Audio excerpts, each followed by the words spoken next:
Witam wszystkich. Wymiana klimatyzacji W46 z manualnej, czyli z Corbotronika tak zwanego, na Climatronic, czyli wersję automatyczną. Oczywiście można to zrobić po handlarsku, czyli podmieniamy sam panel, wtyczki pasują i już można wziąć 1000 więcej za samochód. Ale żeby zrobić to porządnie, trzeba się trochę bardziej wysilić. Także jak nie trudno się domyśleć, trzeba zerwać całą deskę, więc czeka nas demontaż jedynie wszystkiego, łącznie z tunelem środkowym, ze wszystkim, co jest na desce, kierownicą i tak dalej. Tutaj jak widać stoi E46 w wersji Cabrio, więc będzie o tyle łatwiej, no ale we wszystkich jest dokładnie to samo. Także co nam będzie potrzebne? Oczywiście sam moduł nawiewów IHKA tak zwany. Panel klimatyzacji z przyciskami, to sobie idzie razem. No i jeszcze potrzebujemy czegoś, co nazywa się czujnik nasłonecznienia. Takie małe coś można też kupić gdzieś z demontażu. Od razu odpinamy akumulator, bo będą po drodze poduszki, no i sama skrzynka bezpieczników. No i oczywiście będziemy rozpinać nagrzewnicę, także trzeba spuścić płyn z bloku silnika. No i jedziemy też do serwisu klimatyzacji, żeby nam wyciągnęli czynnik z układu. Na szczęście do demontażu większości deski wystarczy tylko śrubokręt krzyżakowy. Zaczniemy tutaj od schowka, 3 wkręty na górze, 2 po bokach i tutaj jeszcze jest 1 na dole.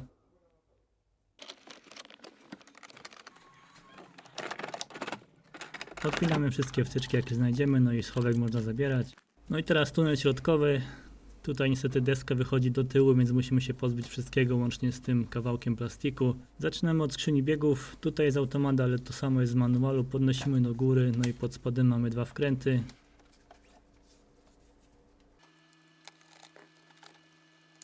Tą ramkę można zdjąć, trzeba tylko pamiętać o odpięciu wtyczek od przycisków szyb. Ona od przodu jest zahaczona na takich haczykach tutaj pod popielniczką. No w tym egzemplarzu już połamane uchwyty. Te 2 wkręty, które odkręciliśmy, to są też te same, które trzymają ten plastik. Także teraz idziemy do tyłu. Z tyłu jest popielniczka z roletką, także otwieramy roletkę i dociskamy ją do końca. Popielniczka nam wyskoczy, pod spodem są takie 2 plastikowe pinko wkręty, też na krzyżak. Tak wyglądają te spinki, to są takie z wkręcanym kawałkiem plastikowego wkręta. No i pamiętamy o ewentualnym odpięciu kabelka od podświetlenia. No i pod spodem mamy 2 normalne metalowe wkręty, które trzymają cały ten plastik tunelu środkowego.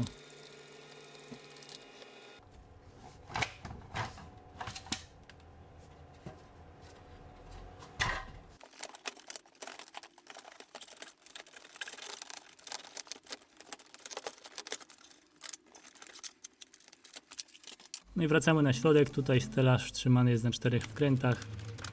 Automat jak zwykle przeszkadza we wszystkim. Żeby wyjąć ten schowek, naciskamy tu na środku do góry i tak naciskając wyciągamy.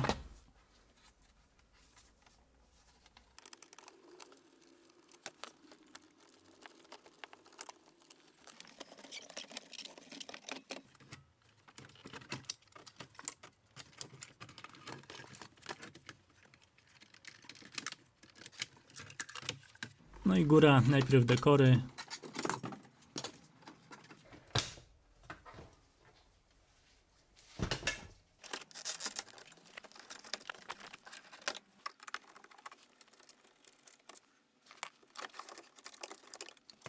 No i tu mamy panel klimatyzacji, niektórzy wyciągają go tak, śrubokręt płaski tutaj z boku i podważamy.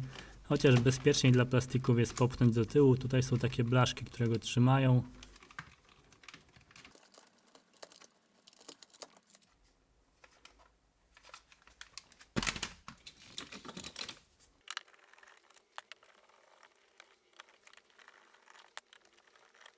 No i kratki nawiewów, opieramy się palcami, podważamy do góry.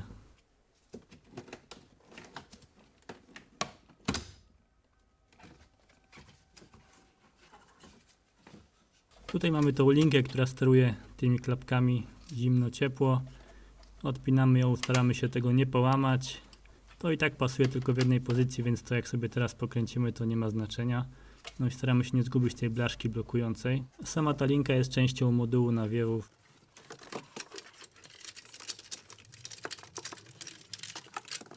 No i tu z tyłu widzimy już cały moduł Climatronika i tutaj na wierzchu są przypięte wtyczki, które należałoby od razu odpiąć, porozłączać to wszystko. Tych bocznych nawiewów w zasadzie nie trzeba wyjmować, ale lepiej to zrobić, nie jest to dużo roboty, a potem jak tą deskę będziemy gdzieś rzucać po kątach, to żeby ten plastik nam nie orał po betonie, ani nic takiego.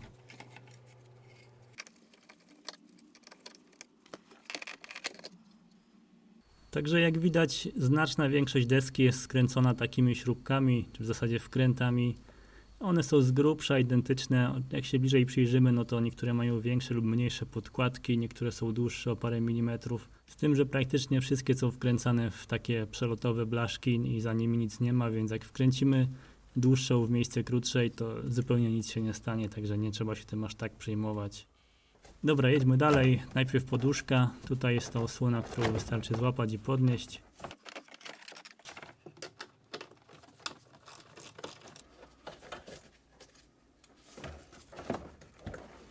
Sama poduszka jest przykręcona 2 nakrętkami. No i pamiętamy o odpięciu wtyczki.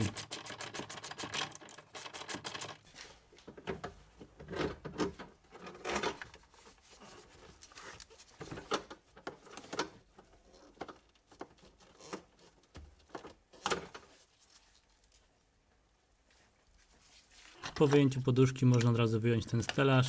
No i najlepiej te nakrętki od razu przykręcić, żeby ich nie pogubić. No i przechodzimy na lewą stronę.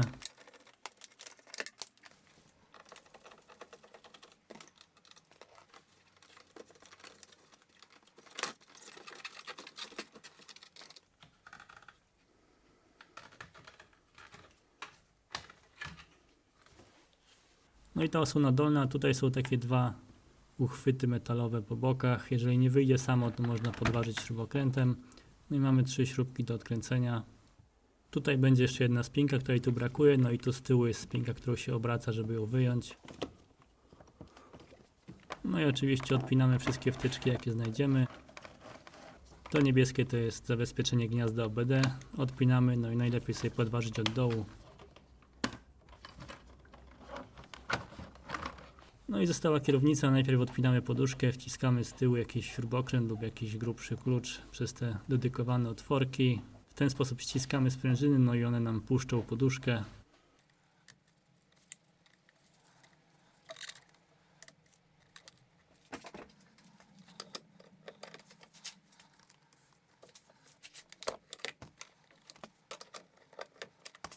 Kierownica fabrycznie ma oznaczenie, także jeżeli nie była przestawiana, to powinno być idealnie w linii.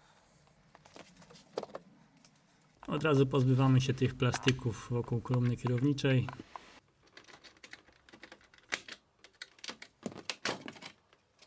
Tak wyglądają te klipsy. Wciskamy ten kawałek na środku do środka, no i to nam puści. Dzięki temu możemy zdjąć obudowę. Od góry jest taka plastikowa odkręcana spinka.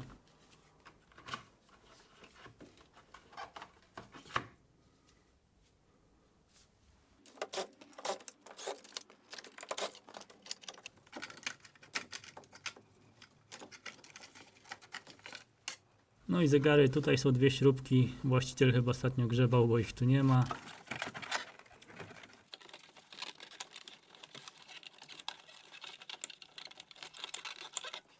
No i ostatnia rzecz, czyli osłony słupków A. W normalnych, nazwijmy to nadwoziach, tutaj będzie osłona i pod spodem śrubki, które należy odkręcić. W kabrioletach akurat nie ma tych kurtyn bocznych, więc tutaj jest o tyle łatwiej.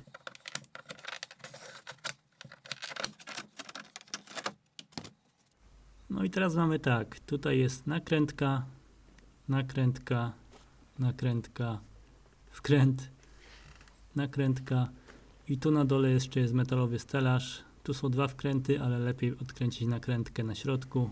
I dodatkowo w obu narożnikach są takie 2 plastikowe spinki, w które jest wkręcany jakiś tam wkręcik. Tutaj trzeba to po prostu wymacać i wyjąć. Jeżeli nie wyjdzie dobrowolnie, no to można mu pomóc wypychając czymś twardym od góry. No i odkręcamy całą resztę.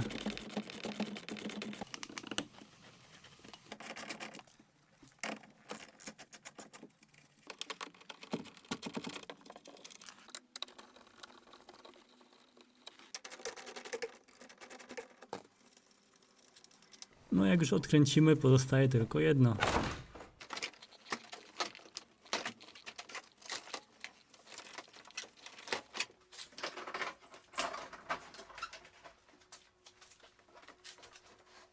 No i pod spodem jest taki stelaż, do którego jest przykręcona deska.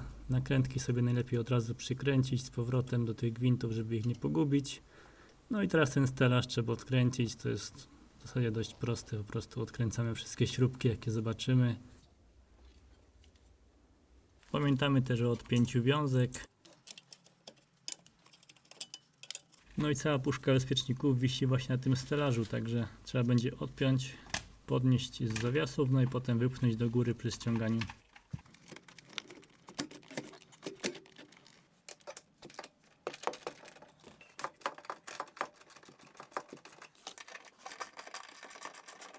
No i została jeszcze kolumna kierownicza do odkręcenia. Są tutaj 4 śruby, z tym, że 3 są takie normalne jak tutaj. Natomiast 4 to jest tak zwana śruba zrywalna. Dość popularne zabezpieczenie antykradzieżowe, żeby nie dało się na szybko odkręcić kolumny kierowniczej i kierować kołami bez odblokowania zamka. Także musimy się jakoś pozbyć, żeby w ogóle to zdjąć. Książkowo piszą, żeby ją rozwiercić, ale myślę, że nie warto sobie śmiecić w samochodzie opiłkami metalu. Także jak się tego pozbyć? Sugeruję w ten sposób. Najpierw solidnie umoczymy w jakimś oleju penetrującym, WD-40, coś tego typu. Można w zasadzie nadpiłować od góry, no i odkręcić płaskim śrubokrętem, no ale to nam też wyprodukuje trochę opiłków. Także chyba najlepsza opcja użyć jakiegoś dłuta, przecinaka, może nawet płaskiego śrubokręta. Najpierw uderzamy prostopadle, żeby zrobić taki mały ząbek. No i teraz uderzamy pod kątem, żeby wywrzeć moment odkręcający. Ta śruba nie jest jakoś bardzo mocno przykręcona, więc jak już ją ruszymy, to powinno być to w miarę proste.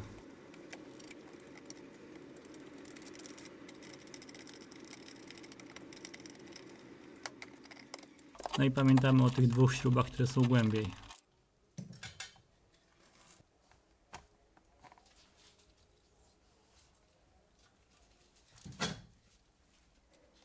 No i można wyciągać. Zwracam uwagę w tym miejscu na tunelu środkowym, gdzie te nogi z tego stelaża wchodzą w otwory w dywanie.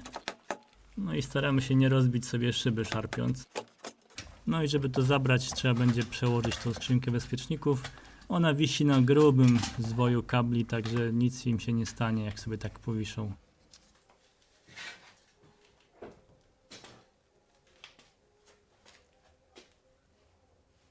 No i cały nasz moduł nawiewu jest na wierzchu. Tutaj będą jakieś wiązki poprzypinane, jeżeli tego jeszcze nie rozłączyliśmy, to trzeba to zrobić. Tutaj są plastikowe takie uchwyty pozapinane związkami, trzeba to porozpinać.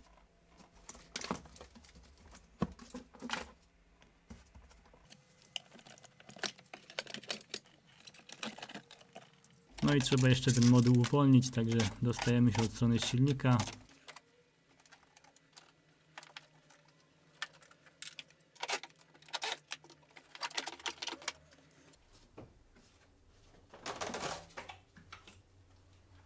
Od razu można porozpinać przewody do nagrzewnicy.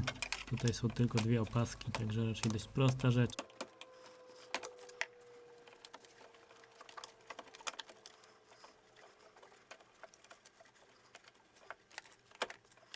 No i rozpięcie klimy, tutaj jest takie złącze. Tutaj, że złącze, tego nie musimy ruszać, tylko odkręcamy tą jedną śrubeczkę tam w głębi.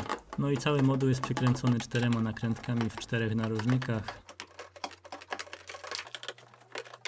No i można cały moduł wyciągać. Zwracamy uwagę, że tutaj nagrzewnica jest trochę niżej, więc tutaj wciąż będzie płyn chłodniczy. Nie wyciągamy go w ten sposób, bo nam się to wszystko rozleje, tylko wyciągamy do tyłu i odchylamy.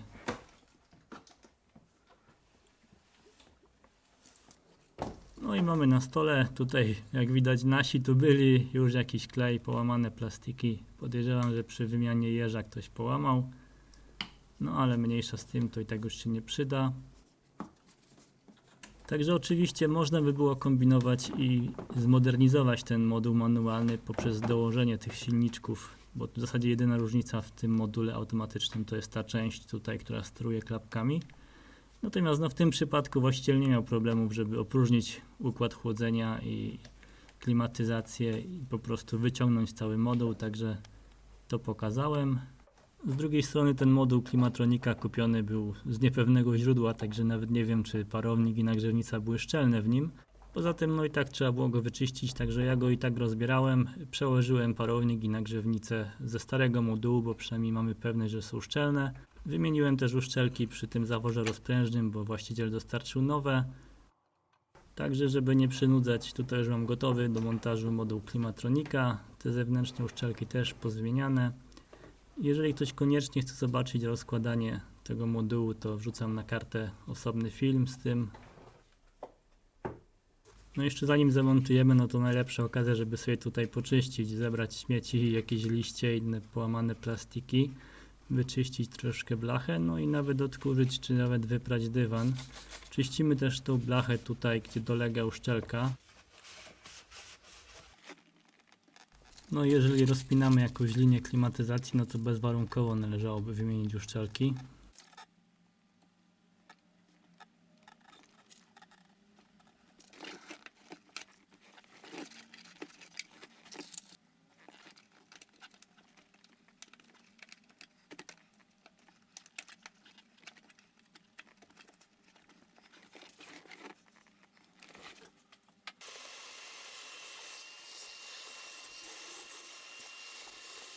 No i można zakładać. Pasuje tylko w jeden sposób, więc nie da się tego źle założyć. Musimy sobie trafić tymi 4 gwintami w otwory. No i ponieważ, tak jak mówiłem, to jest sprzęt z niepewnego źródła, więc postanowiłem od razu podłączyć akumulator, zapłon, pospinać zegary, panel klimy, żeby sprawdzić, czy na pewno wszystko działa. No i dobrze, że to zrobiłem, bo okazało się, że podłączyłem te 2 silniczki odwrotnie, znaczy je po prostu zamieniłem. Widać to od razu, jak naciskamy obieg zamknięta, zamiast tego otwiera się nawiew na twarz. To jest jeden silniczek po lewej, drugi to jest po prawej, więc normalnie nie da się ich zamienić, no ale przy rozkładaniu całkowitym najwyraźniej jest to możliwe. Także szybka korekta, pozmieniałem je z powrotem, teraz już wszystko jest ok, wszystkie klapki działają tak jak mają działać. Obieg zamknięty, otwarty, wszystkie klapki sterujące otwierają się poprawnie. No to można przykręcać 10 Nm, to naprawdę nie jest dużo, także bez przesady z dokręcaniem. No może klimatyzację można trochę mocniej, żeby docisnąć uszczelki, ale też bardzo uważamy, żeby nie zerwać gwintu. Ta linka tutaj to jest blokada do automatu. W manualach tego oczywiście nie będzie.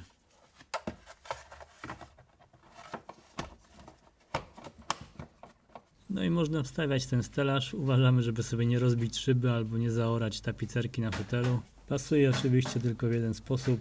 Najgorzej może być z tymi miejscami, wycięciami na dywanie. No i trzeba też przełożyć kruszkę bezpieczników oczywiście.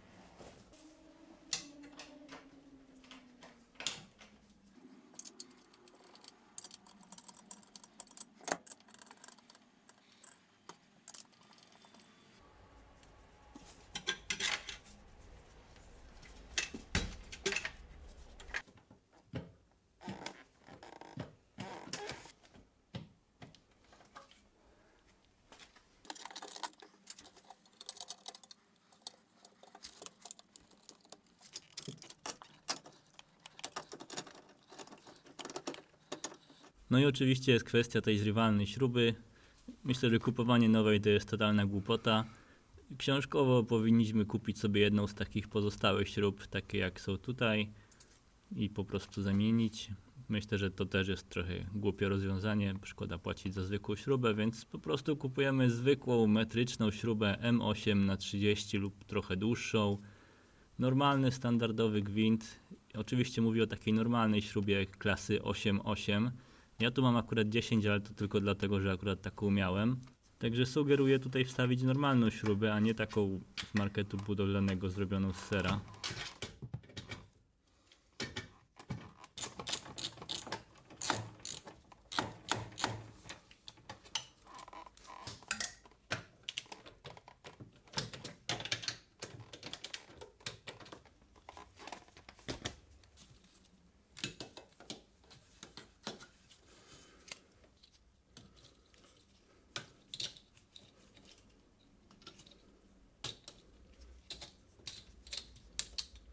No i dobra, zanim założymy deskę, trzeba się jeszcze zająć tym czujnikiem nasłonecznienia. To jest też jakiś kupiony z niewiadomego źródła, więc najpierw sprawdzę, czy on w ogóle działa.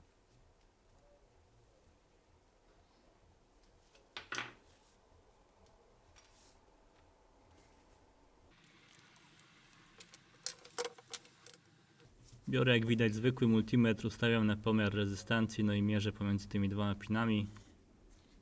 Jak widać, jakoś tam reaguje na światło, także chyba jest ok. Nie wiem, co jest w środku, podejrzewam, że jakiś zwykły fotorezystor, także to by nawet znaczyło, że jeżeli podepniemy te dwa piny odwrotnie, to i tak będzie działać. Ta pianka też już się zdezintegrowała, co prawda nie mam nowej, ale mam tutaj taką piankę do wygłuszania aut, także okleję tym, myślę, że też będzie ok.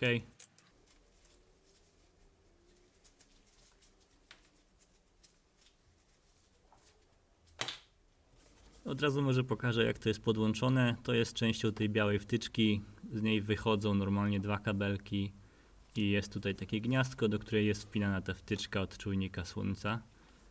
No, niestety ta biała wtyczka jest częścią wiązki budy, dlatego w aucie jest z manualną klimą. Po prostu nie ma tej wtyczki, dlatego tutaj jej nie ma, więc trzeba będzie sobie coś dorobić.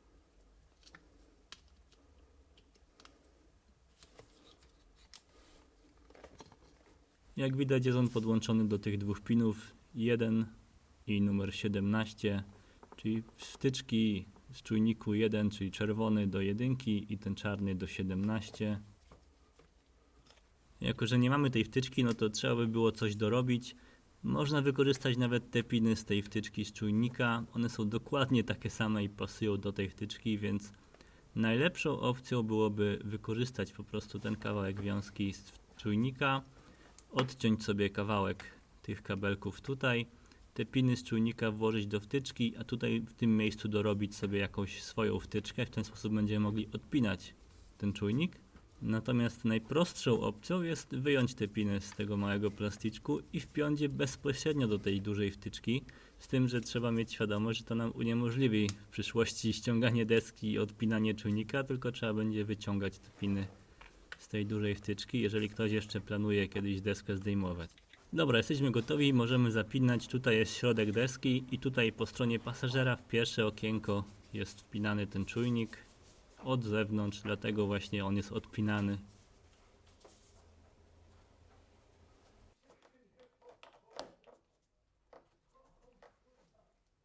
Tutaj, jak widać, jest przygotowane wycięcie na ten przewód, no i tam też jest okienko w plastyku, także po prostu nie da się go wpiąć gdzieś indziej. Przed zakładaniem deski zwracamy jeszcze uwagę, że tu jest taki wystający plastik. To jest taki pin lokalizujący i jak widać ma przygotowane miejsce.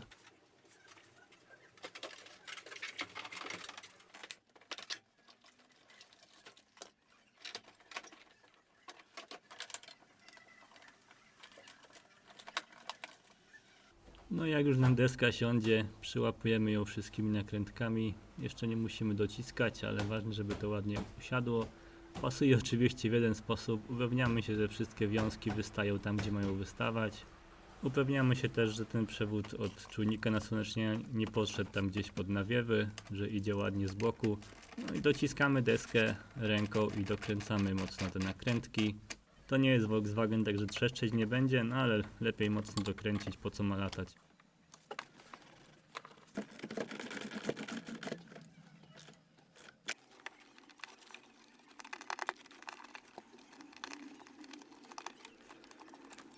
No i jak mówiłem, czujnik nasłonecznienia, najprostsza opcja, wpiąć bezpośrednio do tej białej wtyczki. Nie jest to najlepsze, ale tutaj wystarczy, chyba już nikt tutaj z deski zdejmować nie będzie.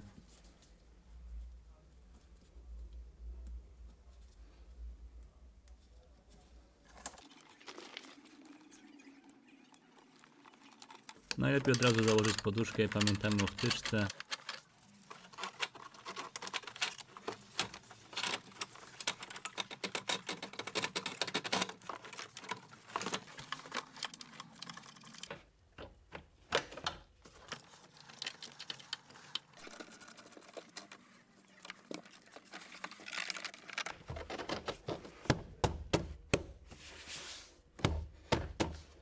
No i jeszcze te śmieszne zapinki deski od dołu. No i, że tak powiem, cała reszta. Już może nie będę przynudzał, bo wszystko pasuje w jeden sposób i myślę, że nikt nie będzie miał problemu z podłączeniem.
Pamiętamy, żeby pospinać te wtyczki, które są tam pod spodem. Ja tutaj jeszcze musiałem powalczyć z makaronem, zmieniarek i innych bzdur.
No i całe wnętrze złożone, nawet nie bolało.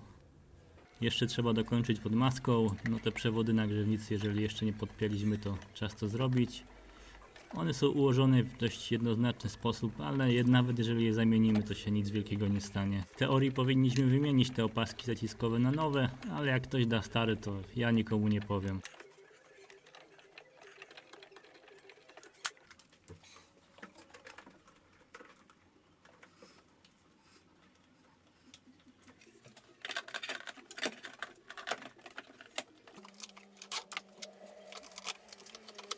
No i pozostało już tylko zalać układ ponownie, normalnie odpowietrzyć tak jak zawsze. No i przy okazji odpowietrzania od razu można włączyć grzanie na maksa, zobaczyć czy grzeje nagrzewnica. Pod maską sprawdzić, czy tam nic nie przecieka na łączeniach. Poza tym bawimy się przyciskami, sprawdzamy, czy wszystko dobrze podłączyliśmy. Na koniec wypadałoby jeszcze jechać na stację LPG, znaczy się do serwisu klimy, żeby nam nabili, zobaczyć czy tam nie przecieka. No i mamy fabryczny Klimatronic i to wszystko. Czas operacyjny myślę, że w jeden dzień można się wyrobić, maksymalnie w 2. Dzięki za uwagę, pozdrawiam.